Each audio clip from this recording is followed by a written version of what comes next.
Hey everyone, welcome back. It's Lucid, and I've got the gentleman and scholar, Sai, joining me once again. Hello, I'm the gentleman and scholar Sai, and I am joining Lucid once again for another live turn. Yeah. And we are back at you with another turn. So this is turn 40, and it is the live turn. So I don't think Sai and I have really looked at this. So potentially a lot of interesting things are happening. We can see there's a lot of battles. Do you want to maybe give a quick summary if you remember where we were last episode? Yeah, so Vedheim had just been kicked off of the Golden Throne, so Pangaea was able to successfully defeat the army that Vedheim had deployed there. Xibalba had begun an invasion of Vedheim, but we weren't sure how serious that invasion was, but they were basically just going for the Iron Throne to essentially retake that throne that had once been Miklin's, and which Vedheim had then taken from Xibalba, who had purchased it from Miklin. Arco had been getting in on the conquest of Pythium by essentially buying two of Pythium's provinces, giving Pythium the income nominally in order to cut off Tianchi and Erytheia from actually going through those provinces, but also getting for himself a little bit of spoils in the assumption that Pythium is eventually, and probably relatively quickly, going to die. Pythium, through the use of a gem expenditure exploit, had been able to deal a ton of damage to two of Tianqi's armies. And Tianqi also lost a thug by sending it in without a shield against a crossbow province defense.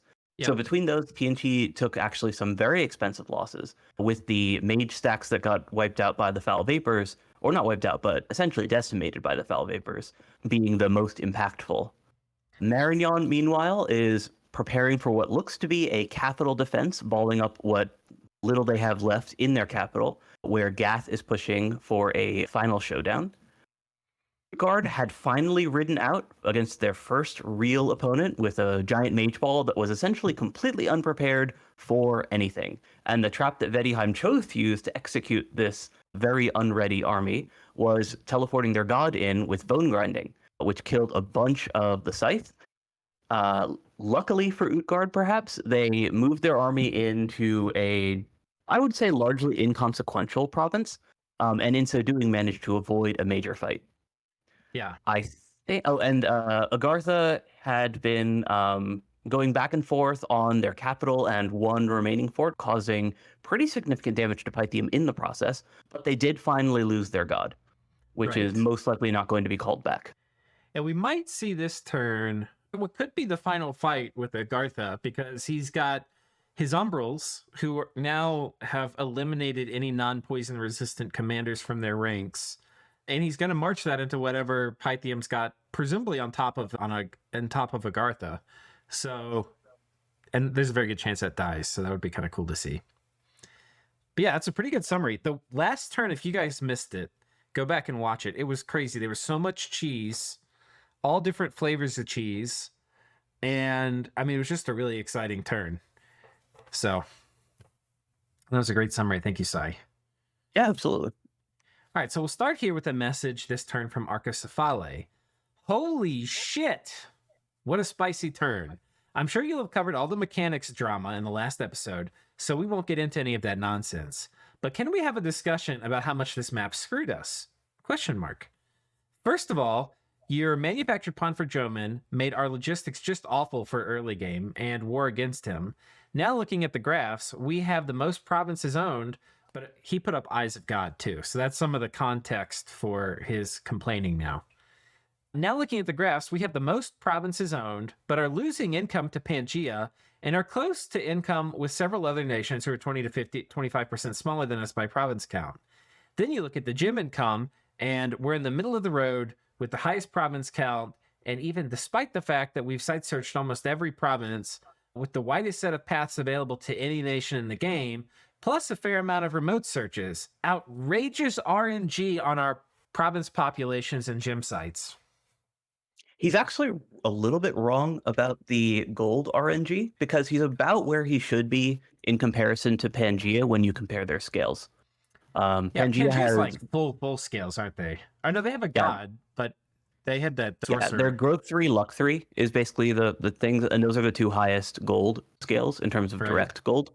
So Arco, by having, misfortune 1 and growth 1 is like he should be about, you know, Yeah, he's only 20% growth behind. 1. Yeah, what is he talking about? Complaining about gold income? Like, just look at the cap. The cap Arco is 375, and Pangea's cap is 459. So that's Yeah, so that's a pretty that's good essentially the indication. entirety. Yeah, Yeah. that's essentially the entirety of the discrepancy. In terms of the site income, I would say that TNG has been by far the most thorough about searching, which is why they have that gem income lead.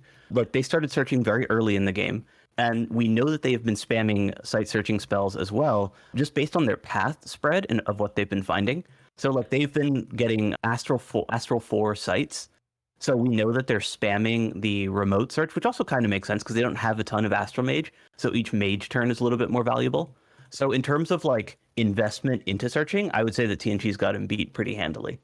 Arco's definitely catching up, but I Yeah. mean, he's going to continue to catch up as he continues to spread out his mages. And yeah, you can see that on the gem income graph there as well, that he's climbing, and he'll probably continue to climb as he continues to search, because you can still see that he has a bunch of mages out, you know, finishing up that job.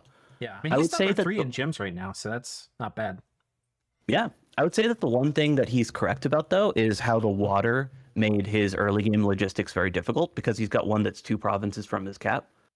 So that kind of actually shapes how you can expand, because if you expand to one side, you can't then go expand to the other, right? Yeah. We basically forced him into that more northern expansion, which wound up working out great for him, right? Because, you know, he did eventually go and just conquer German and Ulm, for that matter. Yep. But yeah, the water is very warping on non-amphibious nations, just in terms of shaping where you can actually go. Right. So, yeah, and I mean, he made very bold claims for what he wanted. He was like, I want all of this or something. I remember Drummond being very That's what he asked for. startled by the territory request from Arco. But so far, Arco's gunpoint diplomacy has been backed up with a lot of guns. So it's been working. Yeah, and he's been doing great at climbing up in research. So I would say he is very realistically in a number 1 or number 2 seat. Like, he's at least in the conversation for toppest players at this point. Yeah, I'd agree. All right, now we have messages from TNG. And of course, there's going to be some bemoaning of the gym burn mechanics, because that's what they suffered from last episode. Oh man, eating my own words. Who could have possibly foreseen this terrible tragedy? Well, anyways, looks like the Reavers gym burn patch did nothing to change things in quite the way I thought it did. We had many countermeasures set up for gym baiting, or what we would think, or whatever we could think of, but we certainly didn't expect such a heavily supported Foul Vapors play to go under the threshold, right? Because this was not just a rogue Foul Vapors caster. This was a Foul Vapors caster with like a 50-person army and point buffs on him and 2 items. We then took an off-meta bless like Swamp Survival. We were pretty sure we would regret it, but not like this. I knew this wasn't a... Oh god, that does make it hurt even more. When you had a Swamp Survival in your bless and you could have taken 5 PR and not lost all your mages. I think TNG definitely can benefit from poison resistance. Yeah. It's just a very cheap bless for what you get out of it. Yeah, especially when you have Swamp Survival. Gosh, feels bad. I knew that was an enchantment discount, but not a 30%. I'm practically drooling like a dog to get my hands on that site. Arco says I have 50% more gem income than anyone. I don't know how true that will be once he site searches Stroman. He's tried to get concessions out of me. Instead, God, this guy. He is right, though. Arco's gem income TNG's gem income is by far the best. No, I think 50% is about right. I'm not saying this guy about the 50%. I'm saying this guy about trying to bully him out of more stuff while he's in position 1. I can't believe it. He's tried to get concessions out of me, and instead I convinced him to help me make an Earth Staff of Elemental Mastery so we can go in on Earthblood Deepwell together. I'm willing to tip the scales in his favor if it means I can get out of it. Oh, wait. If I can get that out and don't have to make one of the other elemental boosters. I just need to take the enchantment discount site first. Okay. Yeah. That's one of the big upsides of that enchantment discount site, is that there just are a ton of spells in enchantment that you want to put up. So outside of, just being able to make Pale Riders on the cheap, Earthblood Deepwell, Eternal Pyre, there's a lot of good stuff there. So I think that previous message was from Latch, the Hydra partner of Demosthenes, and now we have a message from Demosthenes. It feels like an exploit that this battlefield wipe script ending with a retreat order, which never even gets reached, changes whether or not our mages follow the script. This exploit breaks the core structure of Dominion's game design of offering gym-powered buffs to protect armies. And I don't think it'll be easy for Illwinter to patch. No simple rule to prevent overly cheap gym burns, and doesn't make this sort of play possible. And certainly all the suggestions I've seen either don't work or make gym burning much easier. Late age TNG actually has a lot of ways it can abuse this exploit. Physical moss body thugs doing Rain of Stones, Foul Vapors, etc., all castable by disposable mages. And those can kill a lot of stuff if the enemy's buff script doesn't run. But I hate the idea of the Dominion's community deciding this exploit is a normal part of the meta, abusing internal details of the game's algorithm that were obtained by disassembling the game in order to wipe armies without even running the opponent's script that counters your play, ruins a big part of what I love about Dominions. The game has plenty of cool ways to cheese armies, assassins, gym burns, Dominion-powered global, super combatants, etc., and I love losing armies to those things, but this feels like more of a cheat than a cool strategy to me, and I don't want to use it myself or even play a game where other players use it on each other. I've campaigned hard for the players in this game to ban the use of this exploit, but to no avail, so expect to see more of it. Sad face. Thoughts, comments? Well, I think that our viewers should definitely get in the comments to discuss this if they haven't already. I'm sure this is going to be the hot button issue for the episode, and I actually do agree that it should be patched. That said, I don't think it's that bad, just coming from a perspective of having played a lot more Dom 4 than I have 5, where Rain of Stones traps basically line your border when you're playing against someone like Ulm. And you basically just need to play around having mages that are not vulnerable to battlefield clear innately, because, in Dominions 4, you have that turn 1 defensive thing such that you have to play around it. So doing things like leading with thugs, using escalating armies rather than doom stacks, there are ways to play around it, such that while I actually do agree that it would be more fun and cooler for the game if this were to be fixed, I don't think that it makes the game unplayable by any stretch, and I also feel uncomfortable playing in a game that allowed it or even had it as a very heavy part of the strategy. Yeah. Yeah, the only thing I'll add to that is just I think it's actually hard to ban, because then you have to come up with the precise rules in which it's banned.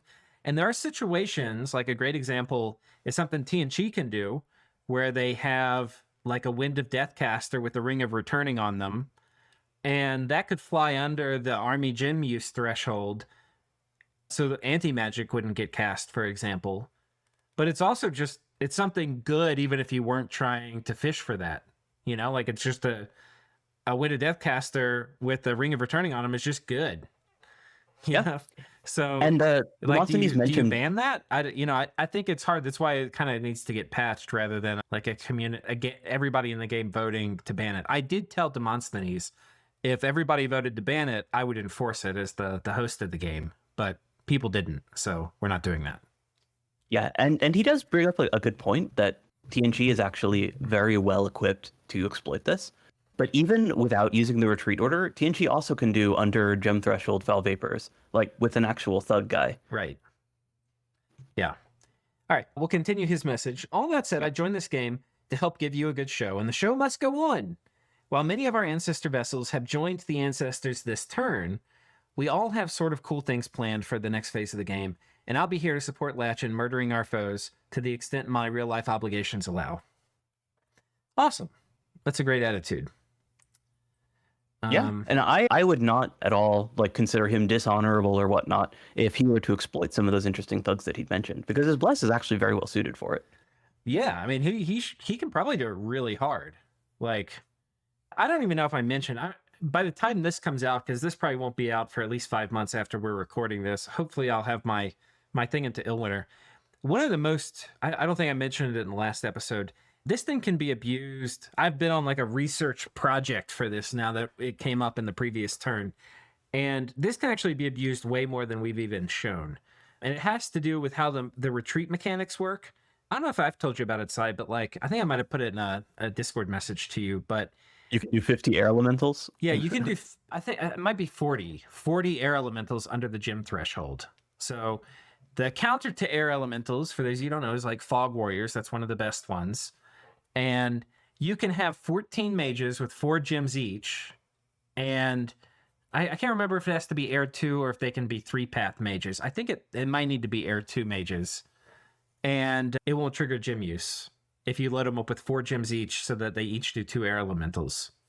So, and obviously that's not, that would actually just completely destroy an army. It's not even like it'll damage it heavily like we saw it with TNG. Like, it's just good game. 40 air elementals is just so vicious. So Yeah, the only thing that you can do against that is try to find a way to pick them off before they can get their cast off. But that itself is also very challenging. right, because a lot of the things you would do to counter it, like, oh, I'll cast air elementals myself, right? Because the air elementals will run back there and jump on them, or I'll cast mass flight so that I jump on them. You know, you might not be able to do those things. So it's a really weird mechanic how it currently exists in the game. Okay, message from Pangea. Arco did cast Eyes of God and is saying to us that we are number 1 in research, gems, and income. Press X to doubt.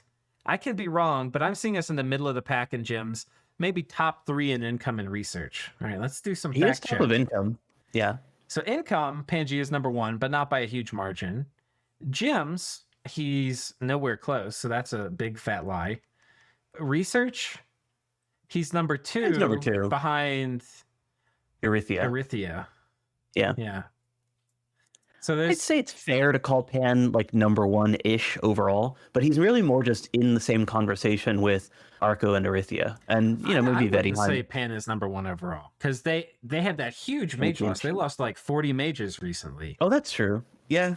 I hadn't really factored that in actually in my, because I was like, oh, you know, and then Pangea's chugging along. It's doing great on research. Yeah. No, you're right. Actually, after that loss, they did hit Vettiheim back pretty hard as well. I would say that they're still definitely in the conversation, though. Right. Like, I would say that For sure. Pan, Gath, Arco, like, I'd say we have a very large tier 1 right now of Yeah. like a ton of viable nations that are all still very much in the running to win this. Yeah. Big news this turn. Warp PC is firing me as head of the Dryad department. KPIs were not met and the turnover is too high because no one wants to seduce anyone in this economy. May also be related to the high chance of death by Gaija. Who knows? Yeah, Gaija are pretty hard to assassinate. I still remain in charge of scouting operations, endlessly sacrificing wave after wave of naive young people to watch battles before the series goes up on YouTube. Oh, and we did make peace with Vettiheim, but who cares about Diplo, right? Talim Shah. So that's a big deal because That's a huge deal, actually. this was a grindy, unprofitable war that was locking up both of these two players. And this is going to free up Pangea as a free agent, but it's also going to free up Vettiheim to deal with Xibalba or to eat Utgard. Yeah, it's interesting to me that Vettiheim basically went into this war with the idea of curbing Pangea and kind of curbed himself a lot more in the process. Because he was attacking Pangea under the assumption that, oh, this guy's really strong, other people are going to want to go fight him. And then that didn't happen. Like, it seemed like he was kind of hoping for a coalition that never actually coalesced. Right. Well, he was successful in slowing Pangea down too. So it was kind of like a lose-lose. But Pangea was way more in the running for being, talked about as position 1 before the Vettiheim War. The Vettiheim War is like quagmired both of them and been very costly for both of them. But I think you're right though. I think the thing is like Pangea was a lot higher up in most of the graphs than Vettiheim. So while the war was probably equally painful for Pangea, it was like Pangea was at 100 and fell to 80, but Vettiheim was at 60 and fell to 40. So it's like a bigger percentage loss for Vettiheim. I also honestly think that Vettiheim expected to win harder. Like, they expected to, clobber a couple of Pangean armies, grab some forts, because even though they recognized the threat of Pangea's statue, they were still very comfortable fighting on those forts where the statue couldn't interfere. And I think that they thought that they were going to be able to actually win it. They also lost the raiding game, right? So that was a huge thing. I think they were thinking like, okay, I'll be poking around. I'll be, it was like in their first messages to us is we'll be poking around raiding, but that's something Vettiheim's really good at. I mean, it was a good way for Vettiheim was good at losing money in the raiding game. That's the only thing we've seen so far.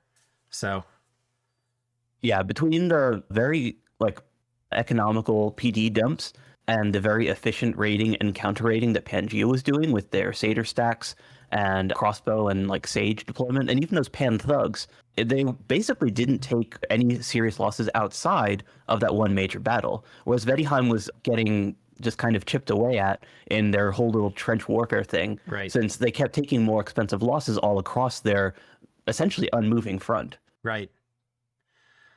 Yeah, I mean, in some ways, the trench warfare is a great analogy. It was a lot like World War I, where you had an unchanging front, and every once in a while, Vettiheim High Command would send like squads of troops across, and they would just get mowed down by Pangea. So, all right, message from Xibalba. Toldi here, reincarnated from the ashes of Mictlan to help out fellow Aussie enjoyers, Xibalba. I started helping Fulik with turns about 3 to 4 turns ago. This Fulik was one of the few players who didn't have a Hydra partner, so I'm glad he's got one, and especially in the form of Toldi, who's a fun guy to have in a game. This turn is a perfect. Was Toldi one of the Mictlan Hydras? He was the primary Mictlan player. Oh, Zan was his Hydra okay. partner. So Gotcha. This turn is a perfect example of one of the big issues with the finals. There's just too much Diplo, 5D chess style. We got a nap ending message from Erytheia. He spent the last 3 to 4 hours convincing Fulik in Discord that he's good buddies with us and wants us to fight elsewhere. When the Erytheia player gets confronted and told that the Erytheia player gets confronted and told that no one else said such a message, he displays visible confusion, which leads us to believe that someone else was organizing a coalition against us, but didn't follow through. Confronted and told that no one else since. So he was expecting, Erytheia was expecting multiple messages to come, it sounds like, to Xibalba. And then they didn't happen. Okay, he displays visible confusion, which leads us to believe that someone else was organizing a coalition against us, but didn't follow through with the nap-ending messages. We imagine Erytheia sent some angry message after Fulik confronted him about this in Discord. The whole situation just goes to show that the fog of war is very real, even with Arco putting up Eyes of God this turn, as you can't see into the other players' heads and divine what they're planning to do. Words are one thing, actions are another. Toldi. I actually have a suspicion about this, in that if one of the other coalition members was Arco, and he doesn't believe that they have a nap that he needs to break, then he's not going to send a nap message, right? He's just going to go attack. That's true. That said, Arco has also been very confrontational towards Erytheia specifically, and we can see from the flags there, Erytheia is attacking Arco this turn. But that could be part of a negotiation, especially if they're in an agreement to go after Xibalba. That if Arco thought he could get Erytheia, oh wait, no, because it's Erytheia attacking Arco. Yeah, I'm not sure. Yeah, it could also be that. So since we got that message this turn, the negotiations happened last turn. So it's possible that that is a result of that exact thing. That right. Erytheia was expecting Arco to send a nap end message. That didn't happen. Erytheia got upset, and between that and Arco's previous provocations, might be going after them now. Okay, well, here we have a message from Erytheia to dispel some of this. My initial plan was to grab as much as Pythium as I could, together with Tianchi, while at the same time preparing for fighting Xibalba together with Arco. Okay, so Arco is the other head in this. But instead, Arco decided to screw me over Pythium land. So now we're doing the reverse. I will fight him together with Xibalba. Might not be the best decision, but I hate being screwed over. Okay, so that's right. You were right. Yeah, so... Okay, so what happened? Summarize it. So Arco and Erytheia were supposed to go in on Xibalba together. Arco didn't believe that he needed to send a nap end message because he was just going to go break his nap anyways because of Xibalba's aggressive movement into Jomini's land. Then Arco decided to basically get a piece of the Xibalban pie, and in so doing, very directly cut off Erytheia's approach towards Pythium's throne. even though you he mean was a paying piece of Pythium. the Pythium pie, not the Pythium, yes. Yeah. So in so doing, he cut off Erytheia's advance, paid Pythium for what he'd taken, but was still setting up to grab the throne of Gaia and possibly more in Pythium's like northern area near their capital. That naturally made Erytheia upset. So between that and the fact that Arco didn't send any message to Xibalba to end their nap, Erytheia basically backtracked. I don't know whether or not they'd have a nap with Xibalba now, but either way, they switched sides and are now going to be fighting Arco. Right. And I think it's kind of a case of like maybe too many slights. You know, like if it was just that Arco didn't send the nap ending message, you know, maybe Arco could have talked his way out of it and been like, well, I'm just planning on violating it, right? Or something, you know? Or he believes that they don't have a nap anymore. Or he believes they don't have it anymore, whatever it is, right? Yeah. So he could have maybe talked his way out of it. But now it's like the things are stacking up, like the cheeky things he was doing with Pythium. But so far, Arco is the heel of this whole game. None of his ploys, none of his pokes have actually come back to bite him. We'll see if that actually changes here. It's worth noting that while Arco is very much catching up in research, and that's what we have been pointing to as something that can pull him into like a leading position in this game, he's not there yet. So Erytheia still has, I would say, about double his research at this point. Yeah. I mean, the research graph is crazy. Erytheia is at the top, and Arco is, yeah. He's climbing. He's got a little, I think Erytheia still has a little bit higher slope, but maybe they're the same. They're probably about the same. But the acceleration is probably higher on Arco. Which makes sense because Erytheia is deploying his mages now, and Arco is doing the opposite. He's recruiting more and having them just research. Message from Bettyheim. Yo, pushed from all three sides. Made peace with one side at the cost of a valuable throne, but I need territory and gold and gems more than I need that throne. I made it. Okay, so I think this must be Xibalba, maybe, or maybe this is Pan. Pangea. It's Pan, okay. Because Pan got the golden throne. But that we know that he's not going to keep that throne from Xibalba. I mean, come on. I made a costly error earlier. I tried to slip in and hold Utgard as later food reserves to reduce the odds of a coalition. So that was exactly what I said. It's the Utgard larder. I knew he was thinking about him that way. Yeah, I've been punished every time I tried to do that. Yeah. So I take it Bettyheim was here as well. Yeah. The goal was not that avoided anyways, but that goal was not avoided anyways. Yeah, he got coalitioned. And I should have fought and taken his territory long ago and just been larger through this period. I had assumed there would be more efforts to pin larger players down before they grew out of control, but this has not happened. So it's time to go quickly hit Utgard. He's lost a significant portion of his mage core. My biggest risks are probably a surprise Foul Vapor raid, but by the next turn, I'll have Serpent's Blessing up and ready, so it won't be an issue on my forces. Yeah. Yeah, he should have no problem with Utgard at all. Right. And that's not just because of the sheer tech advantage that he has. It's also just that Utgard is not set up to like deal with any of Bettyheim's tricks. Yeah. All right, so we're going to start this off with a magic phase attack from TNG onto Pythium. This is a twice-born mage, who he doesn't care if he loses. And he's going to summon an air elemental. Yeah, so this is a like kind of clearing the way unit. Right. So this is kind of what you were talking about, making it so that there's not going to be PD plus other Foul Vapors traps in your way. And this, you know, if there was a Foul Vapors guy, he would have triggered gem use here on that too. So he would have been smooshed. Yeah. Okay, so but then Pythium comes in behind with a proper army, moving in. Yeah. So he does have a Foul Vapors play here, it looks like. No, these are just acolytes. There's no Serpent Priest here. Oh, TNT didn't follow this up with anything. Right. That's curious. Generally, if you are magic phasing forward like this, then you follow it up with, you know, whatever your actual... I think he was just trying to lock the cap down. I don't think there was anything in range. So... But let's see, TNG also hit this province. Is there a Foul Vapors play here? And there is. Yeah, this is where I would say there should be a foul favors play, insofar as, there should be such a thing anywhere, because this is one province from his capital, so he obviously can get the Serpent Priest into play. And it was also like right next to New Spring 57, where Tianqi's army had previously been trapped. Right. And so Tianqi, instead of sitting on the fort, is like, okay, I'm going to go raid out. And now this Serpent Priest is not doing Foul Vapors. Instead, it's doing Howl, which is probably better if Tianqi were to send like a Thug or something than Foul Vapors. So maybe that's what he was anticipating. Also, it's cast Swarm.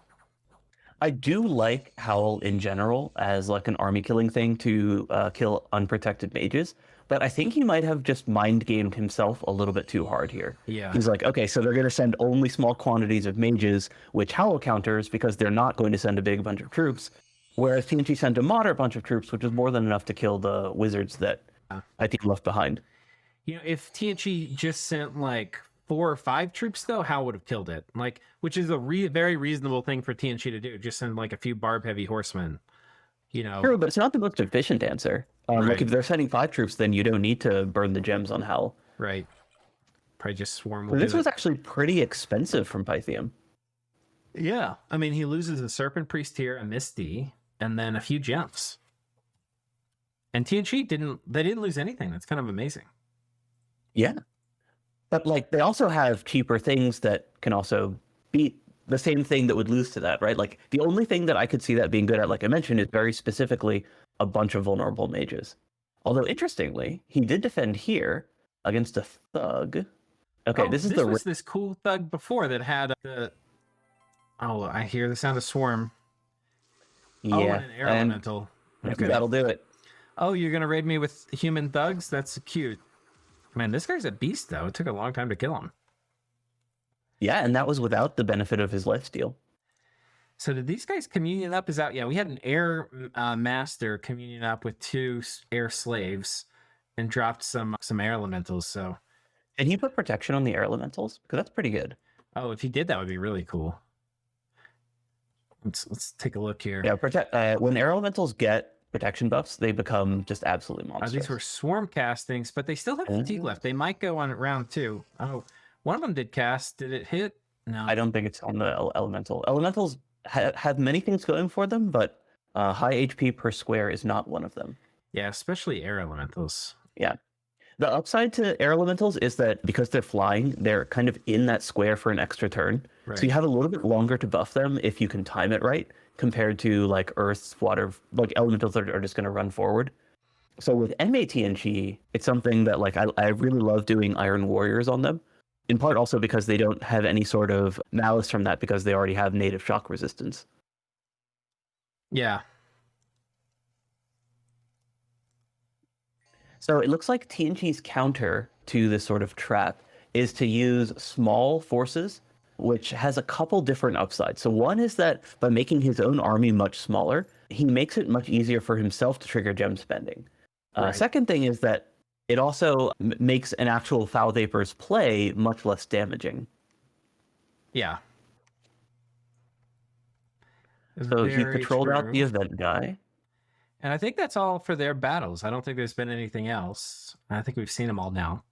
But we have a battle on Agartha's capital. And the question is there anything of force here? Okay, no. So Pythium abandoned ship. He's like, okay, we're not going to be able to keep these guys out. But he's put this fort back under siege. He correctly anticipated Agartha's move, because Agartha could have gone either way. Well, I don't know if that's true. I think that he wanted this army to fight those Umbrals. That's also true, because we were talking about how these guys will, unless Agartha gets enough like Iron Warriors cast, these guys are going to mess up the Umbrals. Yeah, and he's got a bunch of advance and cast death mages. Yeah, this is very much intended to fight those Umbrals. Yeah. We see this one, yeah. So a bunch of scout pings here. Oh, 2 Camazots flying in. This is a little spicy. I'm guessing that's a death gem or something for, yeah. Oh yeah, these are hordes of skeleton casters, yeah. Yep. Death 2 mages for a turn or 2. Yeah, it's a little expensive, but very good value just based on the gold cost of your raiding squad and how inexpensive and mobile these guys are, because they're Those guys are very fast. Oh, how's his Lar set up? Where? Pythium has a Lar in the province adjacent to that. Yes. Well, Oh, no, Leo. that's a Leo. Yeah. Leo. I misread that. Oh, Yeah. he has a Lar in the other army. I think that's just a caster, though. In the one on the 28. Oh, there's a Lar here. Yeah, these guys can be pretty heavy thugs.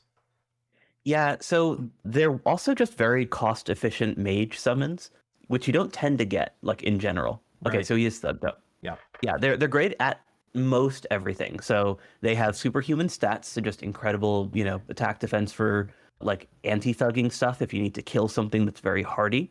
They have innate ethereal, and they have essentially perfect buff passing. Right. Okay. Cool. Yeah, hard to know what I think what he does. Actually, I don't even know what he does. Does he send these guys here? Because the Agartha army very likely comes here. I mean, Pythium could all in this province if he's confident he'll beat this. But he'll take the fight in a cave, which he doesn't really want to do. I think he can be okay with fighting in a cave, just given how much undead he has. Yeah. But you're right that like if he could fight outside of a cave, I'm sure he'd prefer that. But that's probably I'd say that like between the two things that he has on Agartha's border, that's the bulk of his army. Because what he has in his capital, while it might have more total troops, it has much less effective mages, I believe, because he sent out so much towards Agartha already. I think you give up on Agartha as Pythium now, right? Like you're not going to take this in an efficient way. I don't know if you can survive. Like I think you and I were talking about it at length last episode. Like it's not really a survivable position. I mean, maybe it is, but probably not. But I think even if it's not survivable, I think you pull back and try to use these guys in a pitched fight. Like you're not getting this off of Agartha, I don't think. Not in the next 5 turns. What do you think? I think that fort is mostly empty. This I don't think he gets Agartha's cap, but Agartha pulled his stuff out of that fort. Yeah. I know, but like this army's in range and it can come knock it off. And like it's not worth fighting this army, I don't think. I mean, and the other thing is if you leave Agartha alone, maybe Agartha takes back this shit from other people. But yeah, but if he wins but loses this army, like he needs this army, like in the 5% chance that Pythium survives this war with TNG and Erytheia. Yeah, he does need his stuff. He needs this army to do it. So yeah, I don't know what Pythium's goals are for right now. Yeah. Did he say anything to us? Not really. He said a ton of stuff last turn. Yeah, I think last turn the TLDR was he's going to try to take his pound of flesh as he goes out, which he's certainly already done. But yeah, I'm not sure what he wants to accomplish, which makes it hard to say what he should be doing, right? Right. Like if your goal is to get some good even fights, then Agartha's probably the closest to his weight class at this point. That's a good point. That's a good way to put it. If his goal is to cause damage, then obviously it should be going at whoever he wants to cause damage to, which might be Erytheia, might be TNG, or he might just have gotten himself worked up into a frenzy of anti-Agarthan propaganda and wants to go after those caves. Okay. Like, he has the luxury of picking who he wants to fight, if only because it doesn't matter all that much who he chooses to go after at this point. Yeah.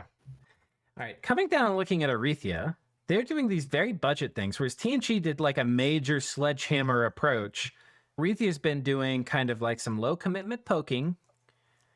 And how many mystics are here? Just 1. But 2 Ducados. I think that's what we'd seen before. Yeah.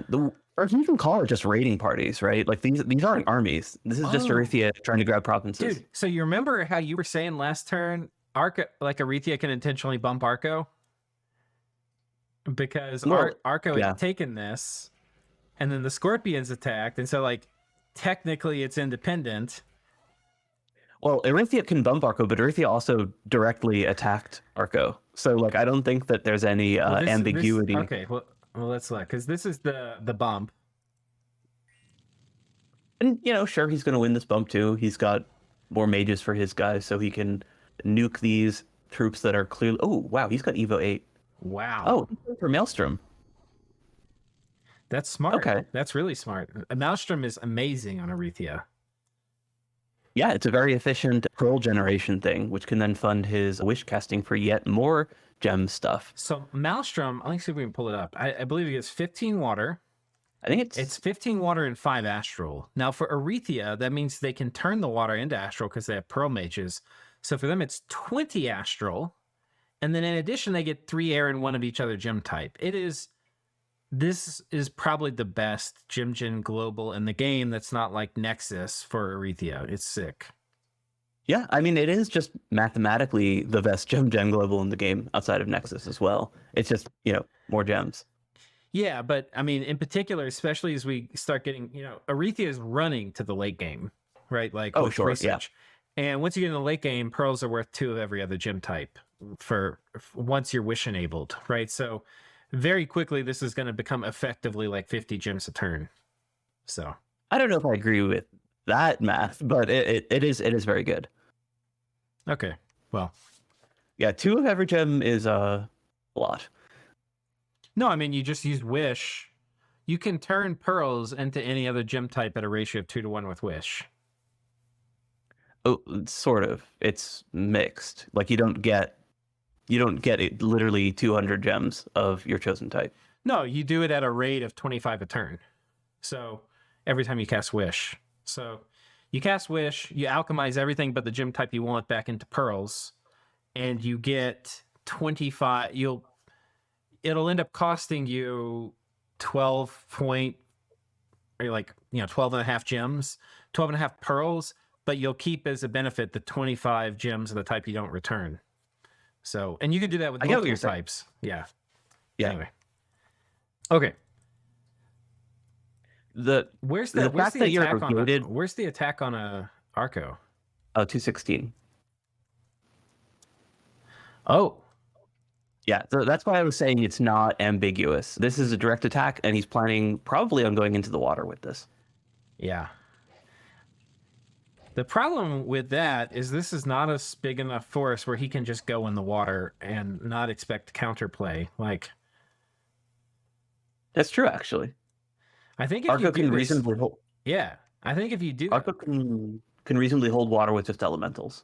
Yeah, and he's got the thugs, like the Bane thugs. Like there was some sophisticated water stuff. Like this deck needed to have like 5 water mages and probably a few more troops too.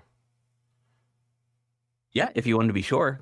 What I think, so my expectation for how this Erytheia Arco thing is going to proceed is I expect Erytheia to actually bounce off of Arco at first. Not because he's weaker, but just because he's choosing to deploy very, very conservatively. And he did the same thing against Atlantis, right? He could have probably won that Atlantis war like about 3 turns earlier if he, just pulled out his pocketbook and slammed enough mages to take a decisive fight that much more quickly.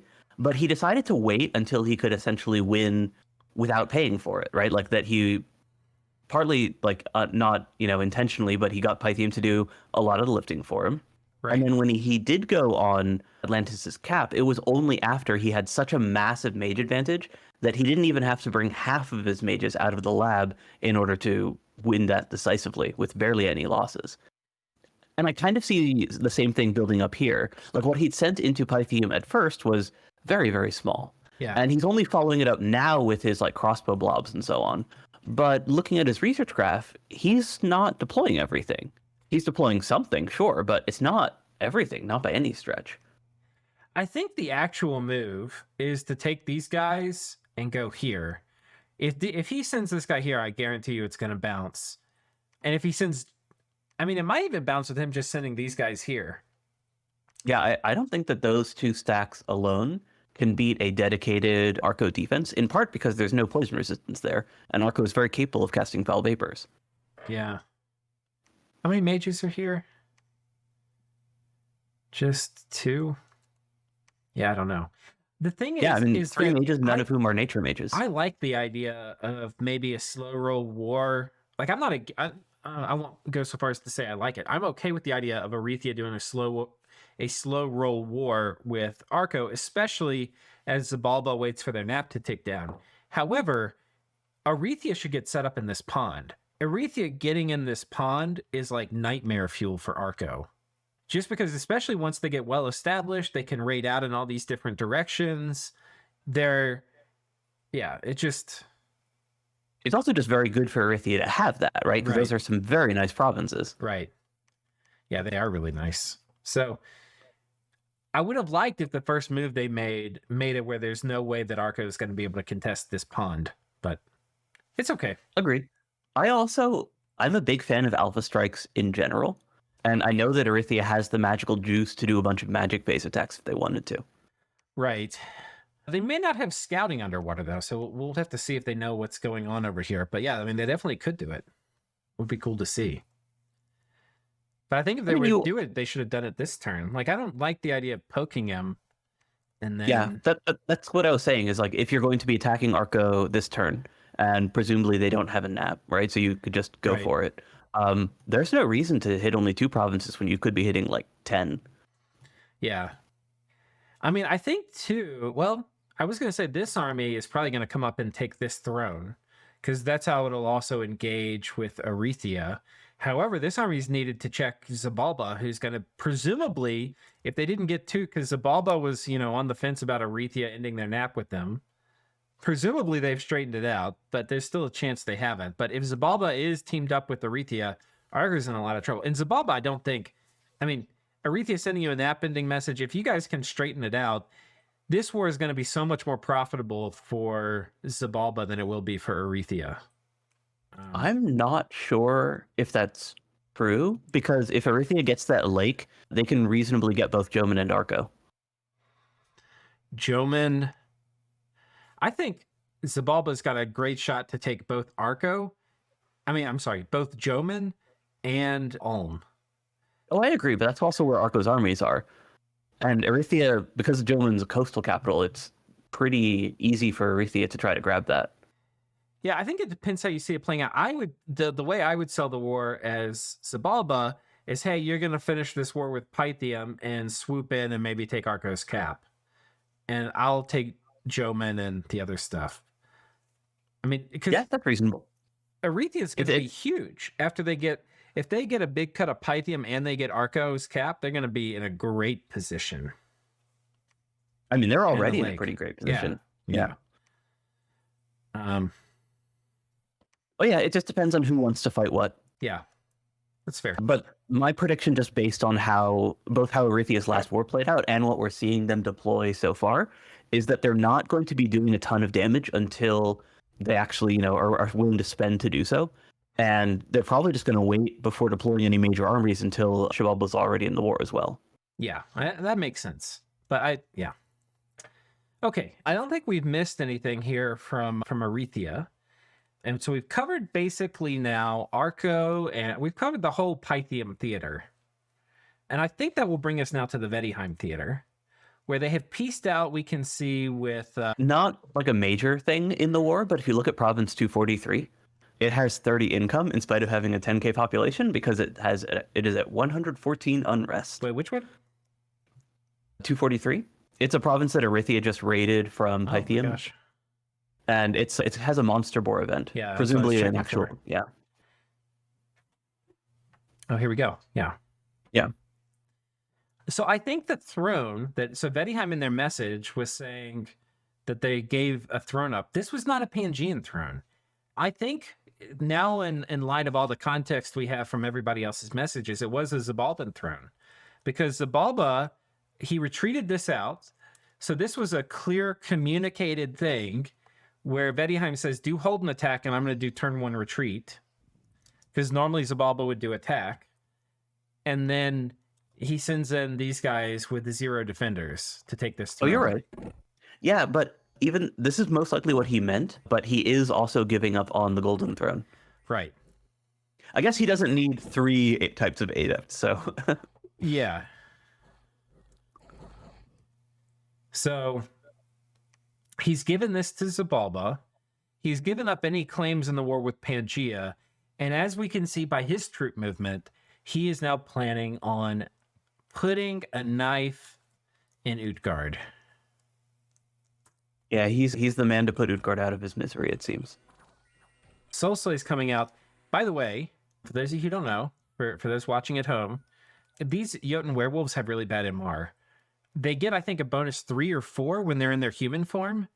And when they switch over to werewolf form, they lose a few MR. So that is kind of, if you're fighting werewolves, one of the main vulnerabilities they have is things like Soul Slay and stuff. I mean, their MR is not terrible. It's 14, which is still, I would say, superhuman, but it's not as impressive as dedicated mages. In their human form, it's 17, which is enormous. Right. So if you know you're going into astral stuff, you may want to consider keeping them in the human form. But And yeah, they do switch over to the other form when they switch anyway, or when they take enough damage anyways.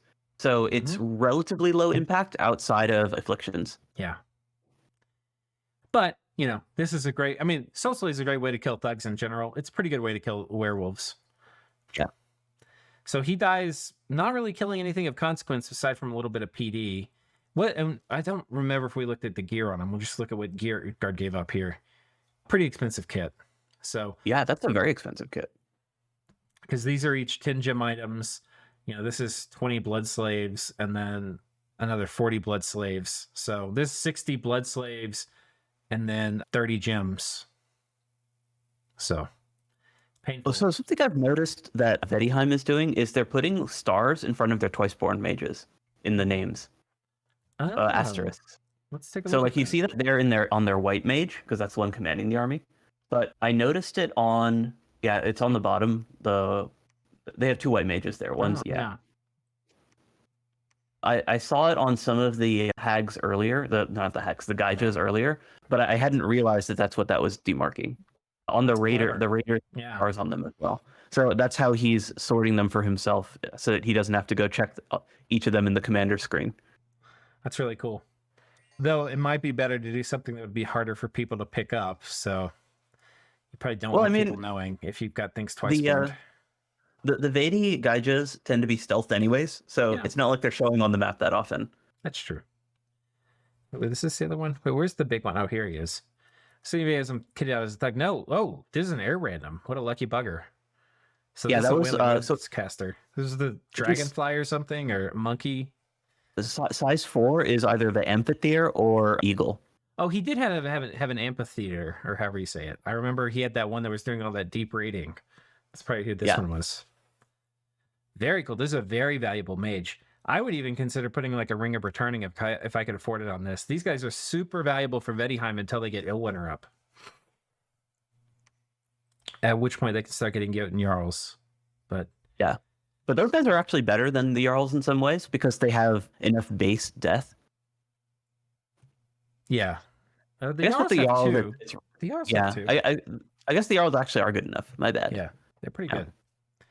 For some reason I was thinking they were death 1.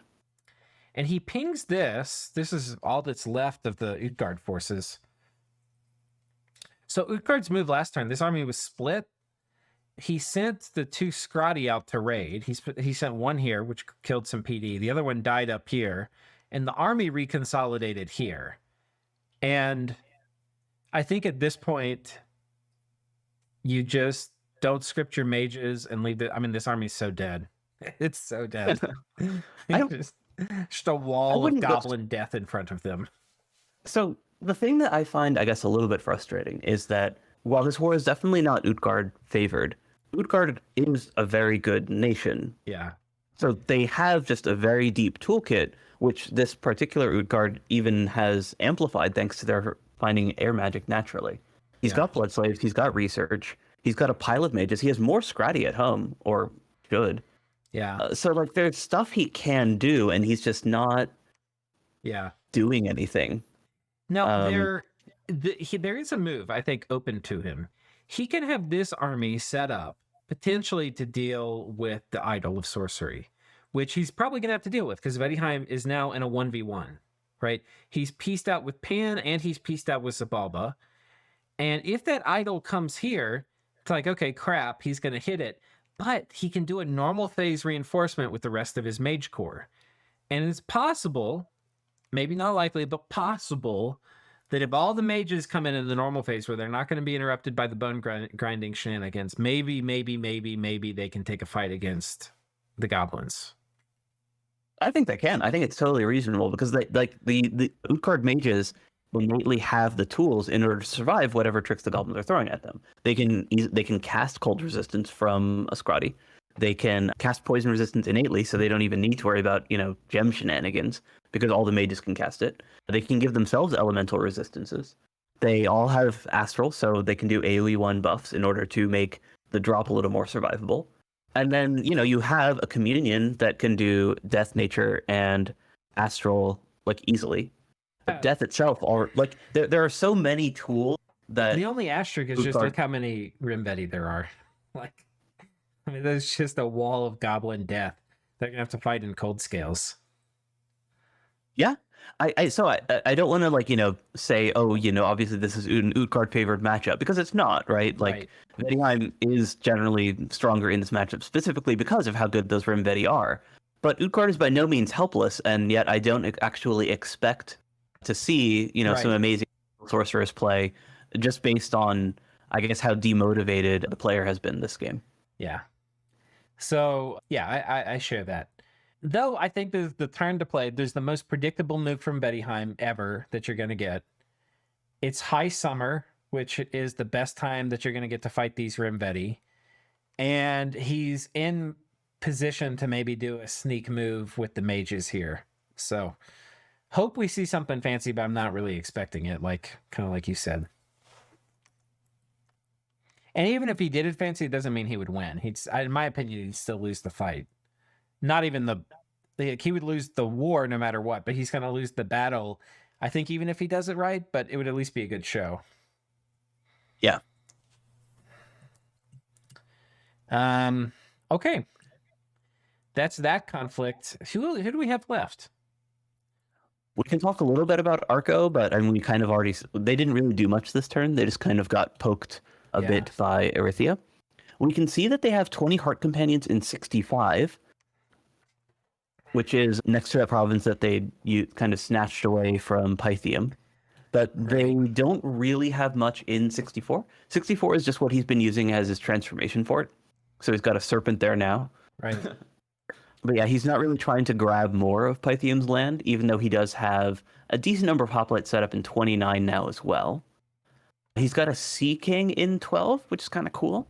I like seeing that. Those guys are both workable as thugs, and they're also just very useful for being just a big, beefy mage. Yeah, they're also potentially really important for Arco maybe being able to project long-term control of this pond with potentially a bout with Erytheia coming forward.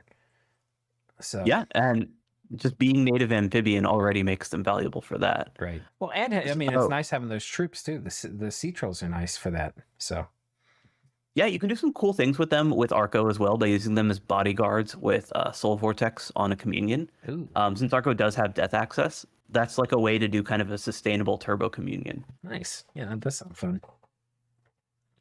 And then I guess last thing which we didn't point out is the Marignon War. Or I should say the Marignon Conquest. Yeah. Because we see that Pangaea has actually gone very heavily onto 251. Okay, one second. That was the province. I'm zooming in here on the Marignese cap. Yeah, Gath news, everything, but Marignon has 100 unsupported crossbow. I don't like that. Yeah. No, I have to say, I don't think that that's the play. Yeah, I don't either. Oh, God. I think he's given up. Yeah, I don't know what he was doing there. That has to be just a mistake, I think. Like he either forgot to have everything patrol or he forgot to unpatrol the crossbows after electing to not take a fight. Like those are the only two things that I can see. I don't think he attacked Agartha hard enough to get the like unkillable like virus strain or whatever it is that's been going between Midgard and Agartha and Pythium. I think he just doesn't have it. Yeah. I honestly just think that's a mistake. I think he just forgot to unpatrol some units. Possibly that it's possible those guys were sailing. So he was initially being like, oh, I'll do a cap fight, move patrol everything. Then he's like, oh, actually, I don't want to take a fight. And then he unpatrols in his cap, but doesn't change the move patrol orders to a regular move, which then gets those guys caught outside. Last possibility is if Gas Magic phased. That didn't happen because it was PD, so.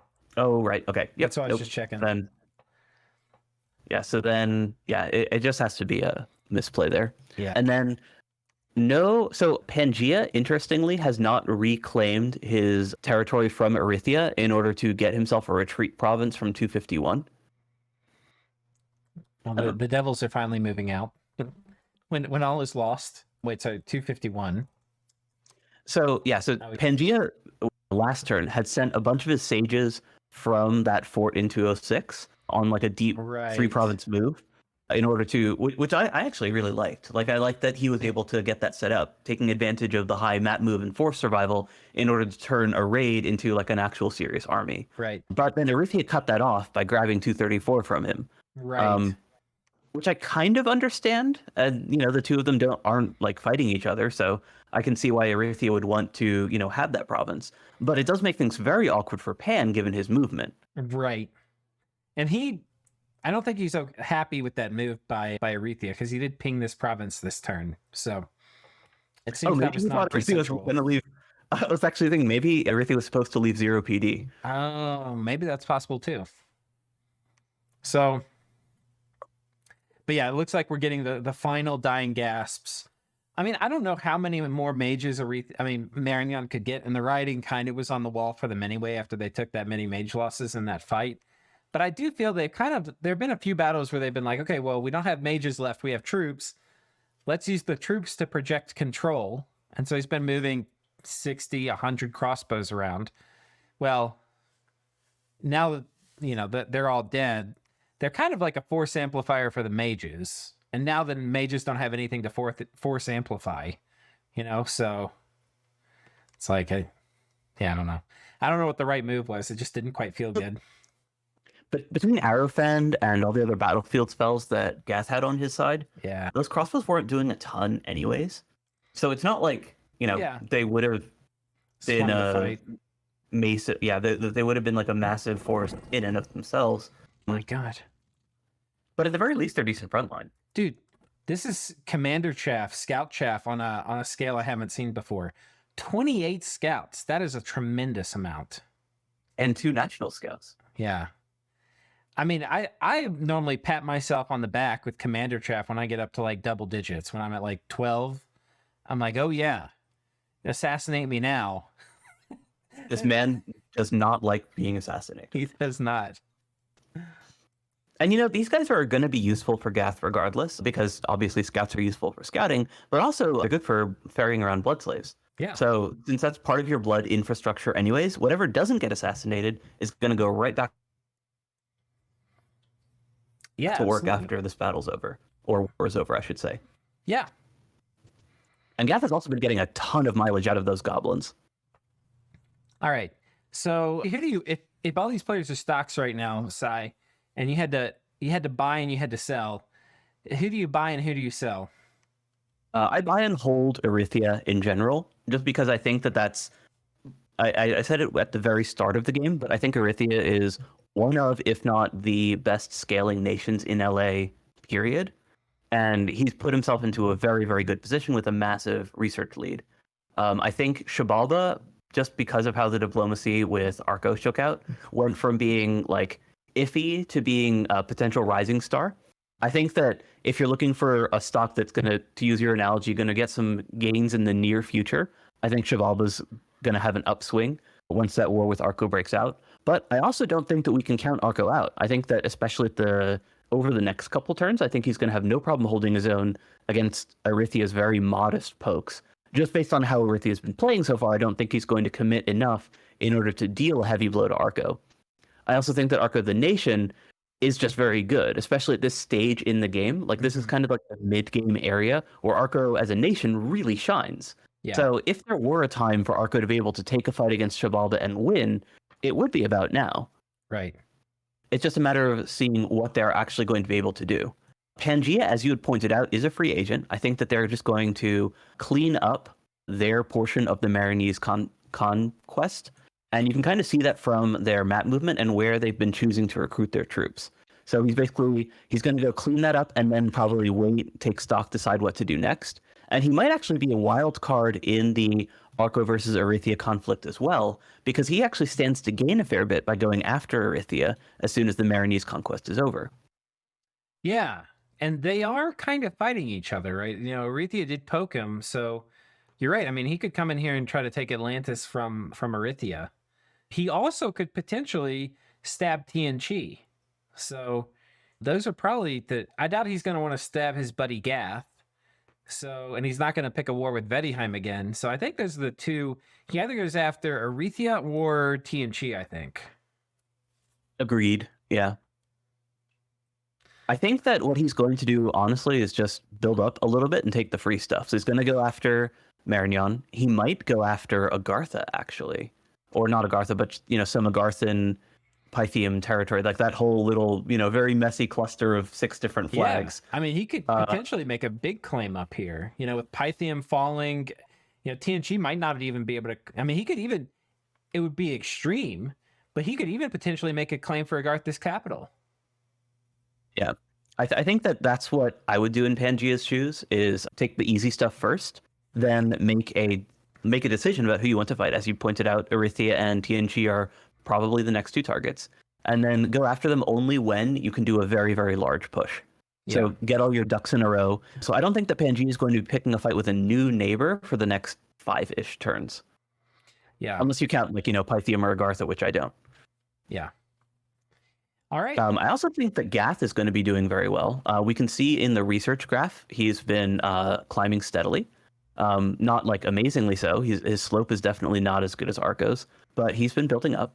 And his gem income took a nice little spike up, so he's clearly getting some site searching and some territorial gains.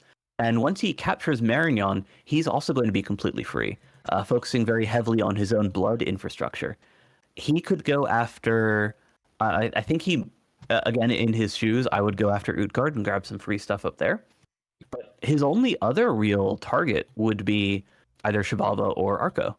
I think that he has some historic beef with Arco over the Throne of Knowledge, and he did mention that he had only been giving that up temporarily.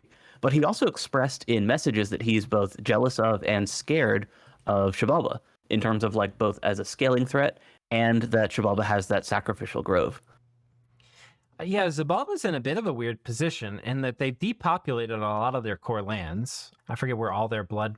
Man, there seems to be a fair amount of population here, but okay, it's not that bad. There's still plenty of people left to farm. But I think this was 8,000 at some point. Oh, yeah. Yeah, he's been devouring the population where he has been hunting. Yeah. But he's got more to eat, as you pointed out. I think that as Xibalba, you don't sacrifice your 15k population provinces first, but they're going to go eventually. Yeah. But I was going to say that which is not the case, but, if this area is starting to get depopulated, it could be that Arco does one big stack wipe against Xibalba and resets the murder kitty counter. And that could be the cue for Gath to go on Xibalba.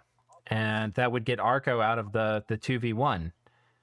But could also be that, these murder kitties do what murder kitties do, and they completely kill every single last shred of life in this Arco-Cephalian army. And then Gath's like, oh, let's just take some free shit up here. So you also notice the Demi-Lich there? I think that Arco is potentially going to be doing some Wind of Death stuff against those kitties and try to reduce their numbers a bit that way. I don't think that works. I mean, kitties have really long lifespans, and I don't think... And very high MR. Yeah, and high MR, and they have high enough HP, they're not going to bleed out from the damage from... And if they do anti-magic, which I wouldn't really expect from Xibalba, but it increases the chances of decay wearing off every round, because I think it's a very hard check to get rid of decay every turn. So just the odds of an anti-magic Ocelotl dying from Wind of Death are very, very low. Yeah, that's just the one thing that I could think of. I mean, obviously, Wailing Winds as well. But given that it's an immortal and it can only move via magic phase, you tend to want to use it as kind of a bomb. Right. I mean, the one thing he can do is kill the Xibalba and Mage Core, right? So, he could do bone grinding. That's the only thing I can think of. Yeah, and that would also disrupt logistics potentially. If he's got, the Ocelotl scattered amongst a bunch of different death mages, then he might wind up with just pieces of his army arriving, which could also be pretty damaging. Yeah. But, I mean, Xibalba they don't have good research. They don't have a ton of spells they're going to be casting. They don't need a ton of mages. So if the mages they do have are twice-born And Xibalba in late age gets good access to water. You know, if they're twice born and have like a coral blade, you know, I guess you could risk like Ravenous Swarm or something, but Yeah, there's definitely a lot of potential for outplays, I would say, in this war. But I wanted to point that out because it is a Yeah. weapon that we hadn't talked about. And Arco as a nation has a number of other little tricks that they can pull as well. Not just the, foul vapor stuff that we've already seen from Pythium, but also things using their death and fire magic. yeah, that's a good point. But what is the tech they would need to be able to survive 350 cats? We actually talked about this a fair bit. It's Will of Fates, right? That's the only one. Yeah, deep. They're not close. I mean, Frog Warriors helps too. Yeah, but yeah, deep alteration is probably the only way that you take it in a death battle versus or Doomstack versus Doomstack. Yeah. But by using a Demi-Lich to disrupt Xibalba's mages, make it so that you can potentially get rid of a lot of the undead leadership, assassination shenanigans. Like, there are a lot of things that Arco can do in order to make it so that I think we lost you for a little bit. I was just saying that there are tricks that Arco can use with that Demi-Lich, which we'd kind of been talking about, to make it so that they don't need to fight that 300 cat Doomstack directly. Yeah. Okay. Well, I'll be really interested to see what happens. And the 2v1 against Arco isn't set in stone either. Hopefully we'll see next turn what Xibalba is going to do. And I'm looking forward to that. It's actually even possible. This is just to throw in sprinkle a little bit more spice on top of this stew. It's possible that Erytheia, annoyed with Arco messing with them with Pythium, like it's possible Arco tried to explain away to them, no, I'm going to violate the nap. And maybe Erytheia shared that with Xibalba and like via screenshot. And then the Xibalba is going to be like, okay, well, this guy doesn't think he has a nap with me. I'm going to jump on him. And he's not going to be able to say anything because I've got proof he was planning on violating the nap with me. I don't see that happening just because I don't think that Xibalba's player is all that into the Diplo shenaniganery. I think he's going to front stab him rather than try anything tricky like that. Cool. But just my personal prediction, though. All right. But it is a spicy thing that may have come out. But I'm really looking forward. I hope we get a message from Xibalba next turn because that's some of the Diplo confusion that hopefully we can have a light shed on. Yeah, I'm pretty stoked about Toldi joining as a head to the Hydra, if only because we're going to be getting those insights. Whereas I think that Xibalba's player, both due to just being kind of a busy person and due to not, being super talkative in general when it comes to sharing strategies like that with the observers, I think that like now we're actually going to get some insights which we wouldn't have gotten without Toldi being there. All right. Well, viewers, we're at the end of this episode. So thank you so much for sticking with us to the end. And this was a long one. Yeah, we're at 75 minutes. And Sai, thank you so much for casting yet another round with me. I enjoy it every time. Yeah, thanks for hosting. All right. We'll see you all next time.